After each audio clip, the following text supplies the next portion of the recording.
Pebbles Telugu. Hi friends, ఈ వీడియోలో మనం హలాసనం ఎలా వేయాలో నేర్చుకుందాం. హలం అంటే నాగలి. ఈ ఆసనం నాగలిని పోలి ఉంటుంది, అందుకే దీన్ని హలాసనం అంటారు.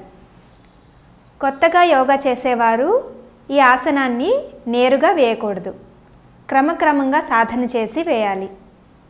వివిధ రకాల ఆసనాలు వేసినట్లయితే చివరిగా ఈ ఆసనాన్ని వేయడం మంచిది. గర్భంతో ఉన్నవాళ్ళు అంటే గర్భిణీ స్త్రీలు ఈ ఆసనాన్ని వేయకూడదు. అలాగే అధిక రక్తపోటు కలవారు, గుండె జబ్బులు, వరిబీజం, అల్సర్, స్పాండిలోసిస్ వంటి వ్యాధులు ఉన్నవారు ఈ ఆసనాన్ని వేయకూడదు. లివర్ సంబంధిత అవయవాలకు నొప్పి కలిగినట్లయితే ఈ ఆసనాన్ని ఆపివేయాలి. అలాగే ఉదరంలో నొప్పి పుట్టినట్లయితే ఆసనాన్ని వేయకూడదు. ఇప్పుడు ఈ ఆసనాన్ని ఎలా వేయాలో చూద్దాం. చేతులపై ఎటువంటి ఒత్తిడిని పెట్టకండి. అదేవిధంగా మీ అరచేతులను భూమికి గట్టిగా ఒత్తి పట్టేటప్పుడు క్రమంగా గాలి వదలండి. మెల్లగా గాలి పీలుస్తూ వెన్నును సాధ్యమైనంత ఎక్కువగా వంచి మీ కాళ్లను తల మీదుగా భూమిని తాకేటట్లు చూడండి. ఈ స్థితిలో మీ వక్షస్థలం గడ్డానికి తగలాలి. ఇప్పుడు మెల్లగా మీ చేతులను వెనక్కు చాచి పాదాల దగ్గరకు తీసుకువెళ్ళండి. ఈ భంగిమలో మీ కాళ్లను నిటారుగా కొద్దిసేపు అలానే ఉంచాలి. ఆ తర్వాత శ్వాసక్రియ మామూలుగా కొనసాగించాలి. ఈ భంగిమలో కనీసం 2-3 నిమిషాల వరకు ఉండేటట్లు చేయాలి.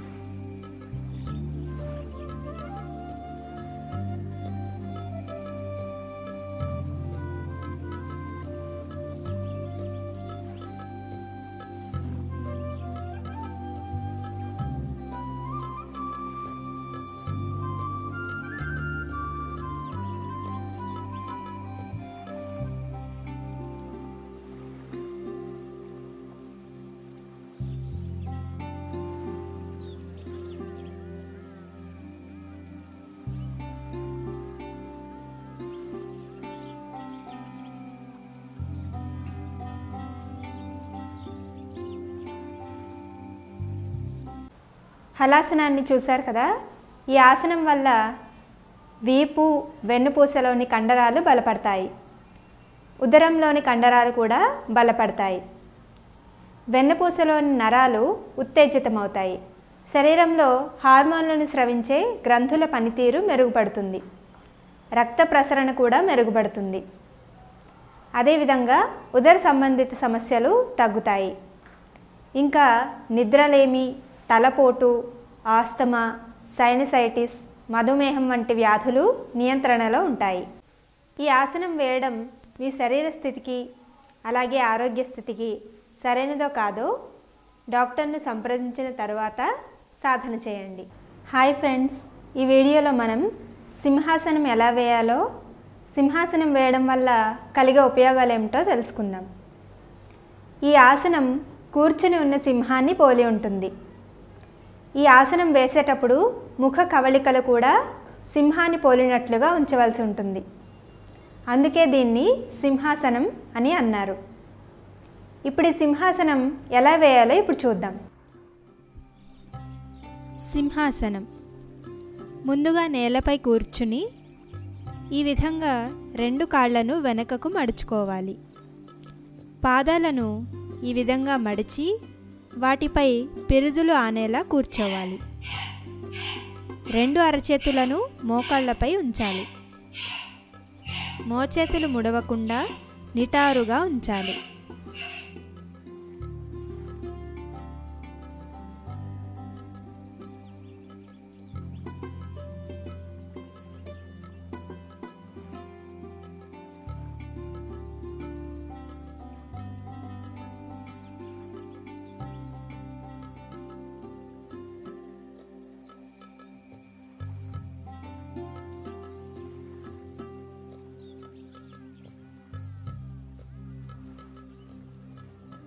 తలను క్రిందకు వంచి నాలుక బయటకు చాపి ఒత్తిడితో గాలిని ఈ విధంగా బయటకు వదలాలి.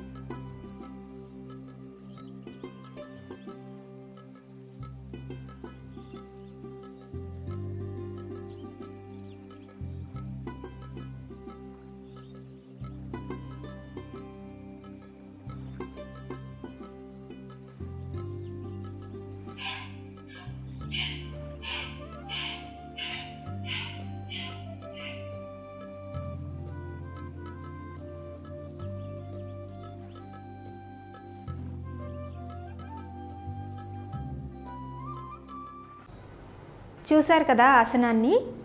ఈ సింహాసనంలో నాలుకను సాగదీయడం ద్వారా గొంతు సంబంధిత సమస్యలైన నత్తి, గురక తగ్గుతాయి. అలాగే సైనస్ ఇంకా థైరాయిడ్లలో రక్త ప్రసరణ బాగా పెరుగుతుంది. అంతేకాకుండా గొంతు బొంగురు పోవడం వంటి సమస్యలుంటే తగ్గుతాయి. ఇంకా అలాగే ఉదర సంబంధిత సమస్యలు, అలాగే గొంతులో టాన్సిల్స్ తగ్గుతాయి. మీ శరీర ఆరోగ్య స్థితికి ఈ ఆసనం సరైనదో కాదో మీ డాక్టర్ని సంప్రదించి అప్పుడు సాధన చేయండి. పర్వతాసనం పర్వతం ఆకృతిలో ఉంటుంది కాబట్టి దీనిని పర్వతాసనం అంటారు. ఇది సులభంగా ఉండే ఆసనం. ఈ ఆసనంలో పద్మాసనంలో కూర్చొని చేతులను పైకి చాచి శరీరాన్ని సాగదీసే ఆసనం. ఈ పర్వతాసనం ఎలా వేస్తారో ఇప్పుడు చూద్దాం. ముందుగా ఈ విధంగా పద్మాసనంలో కూర్చోవాలి. ఇప్పుడు 2 చేతులు జోడించి చేతులను పైకి చాచాలి. ఈ స్థితిలో ప్రాణాయామ సాధన కూడా చేయవచ్చు.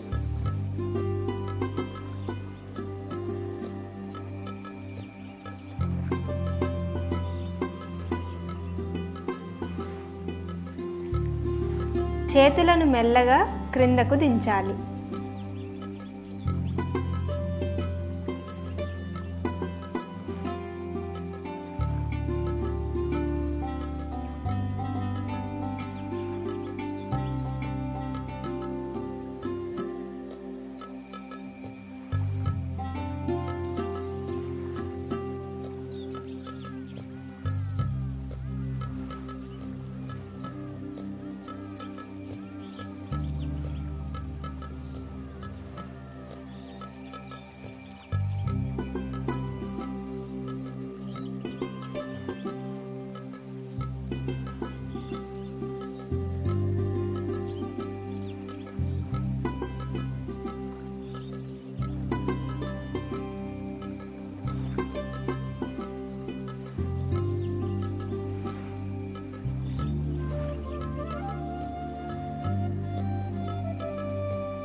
పర్వతాసనం ఎలా వేయాలో చూశారు కదా.